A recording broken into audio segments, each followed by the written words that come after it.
آج ایک اہم موضوع پر بات کرنا چاہتا ہوں جس کا تعلق آپ کے اور میرے ایمان سے ہے۔ گزارش ہے کہ اسے آگے لوگوں تک ضرور پہنچائیں۔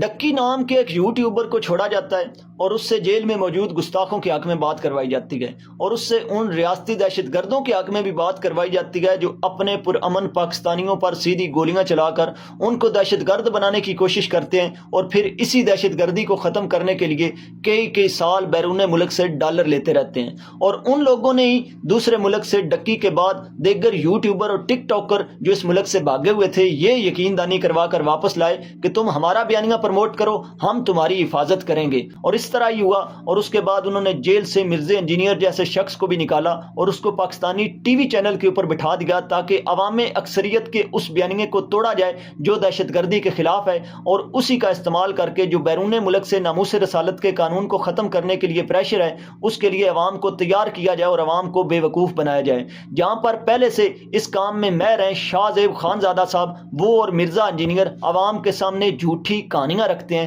جن میں ایک کہانی یہ ہے کہ جیل میں موجود ایک نابینا شخص ہے جس نابینا شخص کے پاس سے بٹنوں والا موبائل برآمد ہوا ہے، اور اس کے اوپر بھی ان لوگوں نے گستاخی کا کیس درج کیا ہوا ہے۔ چھپاتے کیا ہیں؟ چھپاتے یہ ہیں کہ وہ نابینا شخص پیدائشی نابینا نہیں ہے۔ جو چیز عوام کو نہیں بتاتے وہ یہ بھی نہیں بتاتے کہ اس کے والدین کے مطابق وہ موٹر سائیکل بھی چلاتا تھا، فیکٹری بھی جاتا تھا، اور وہ کچھ عرصہ پہلے نابینا ہوا ہے، اور اس کے پاس سے ایک اور موبائل بھی برآمد ہوا ہے، اور ایف آئی اے سے فرینزک ہونے کے بعد اس موبائل کے اندر گستاخی کے مواد بھی برآمد ہوئے ہیں۔ لیکن یہ بات مرزا انجینئر اور شاہ زیب خان زادہ عوام کو نہیں بتاتے، اور پھر حمزہ علی عباسی جیسے لوگوں کو بھی لانچ کیا جاتا ہے جو اس سے پہلے بھی ناموس رسالت کے قانون کے بڑے مخالف ہیں، جو چاہتے ہیں کہ جو لوگ پاکستان کے اندر گستاخیاں کرتے ہیں ان کو کبھی بھی سزا نہ ملے۔ اور اس کو لانچ کرنے کے بعد سوشل میڈیا کے اوپر پروپیگنڈا کرنے کے بعد بات اسمبلی کے فلور تک پہنچ جاتی ہے، اور شہریار افریدی جیسا شخص بھی اس کا شکار ہو جاتا ہے کہ مجھے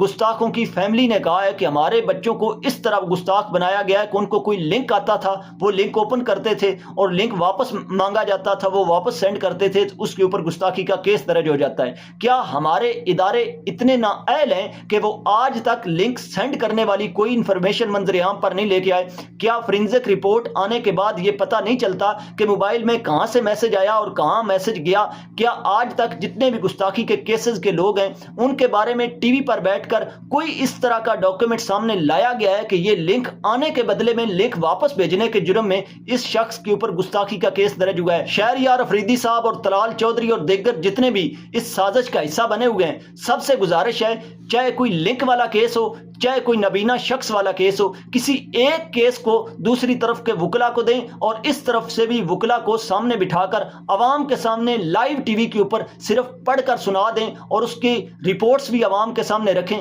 تاکہ عوام کو پتہ چلے۔ یہ جھوٹی کہانیاں عوام کو سنا کر 295C کو ختم کرنے کی جو آپ لوگ کوشش کر رہے ہیں، اس کوشش کے پیچھے عوام اپنی جانیں دینے کے لیے تیار ہے، لیکن اس قانون کو ختم نہیں ہونے دے گی۔ آج تک عوام کو اعتماد میں نہیں لے سکے، گستاخوں کو جلدی سزا دے کر آج اس گستاخی کے قانون کو آپ ختم کر کے رسول اللہ صلی اللہ علیہ وسلم کے گستاخوں کو کھلی چھوٹ دینا چاہتے ہیں، لیکن یہ آپ کی بھول ہے۔ آپ اگر کسی کیس کے حقائق نہیں جانتے جس کا تعلق اتنے حساس مسئلے سے ہے تو من گڑت کہانی کو اسمبلی کے فلور پر کھڑے ہو کر یا ٹی وی پر بیٹھ کر عوام کے سامنے رکھ کر عوام کو بے وقوف بنانے کا آپ کو کوئی حق نہیں ہے۔ کسی ایک کیس کو بھی آج تک سامنے رکھ کے دونوں طرف کا موقف نہیں دکھا سکے، کسی ایک کیس کی بھی رپورٹ عوام کے سامنے نہیں رکھ سکے۔ یہ ساری جھوٹی کہانیاں ہیں کہ کوئی لنک سینڈ کرتا ہے، آج تک جس کو لنک سینڈ کیا ہے وہ جیل میں پڑے ہوئے ہیں، لیکن جو لنک سینڈ کرتا ہے اس کا نہ نام آپ کو پتا ہے، نہ آج تک کسی فورینزک رپورٹ میں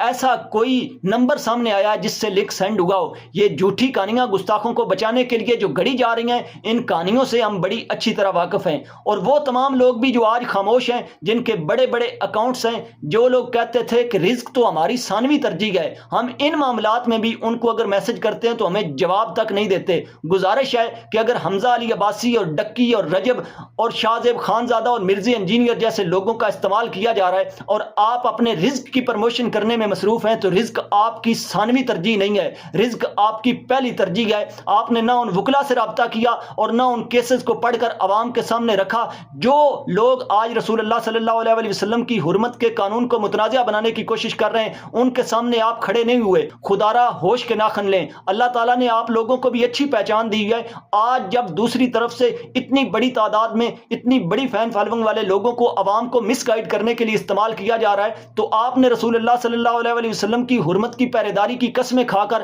یہ جو پہچان بنائی ہے، خدا را آپ بھی اس کے ساتھ وفا کریں۔ اور آخر میں تمام شعبہ زندگی سے تعلق رکھنے والے لوگوں سے درخواست کروں گا کہ ناموس رسالت کا معاملہ بڑا حساس معاملہ ہے، جس کا کنیکشن مسلمانوں کے دل کے ساتھ ہے۔ کوئی بھی مسلمان کسی گستاخ کو معاف کرنے کے لیے تیار نہیں ہے۔ اگر آپ نہیں چاہتے کہ سڑکوں اور گلیوں میں فیصلے ہوں تو خدا را قانون کے ساتھ کھیلنے کی کوشش نہ کریں اور قانون کے مطابق گستاخوں کو جلدی سزا دیں۔ اگر سزا کا سلسلہ تیز ہوگا تو گستاخی کا معاملہ بھی رکے گا اور اس طرح کے متنازعہ خبریں بھی عوام کو سننے کو نہیں ملیں گی۔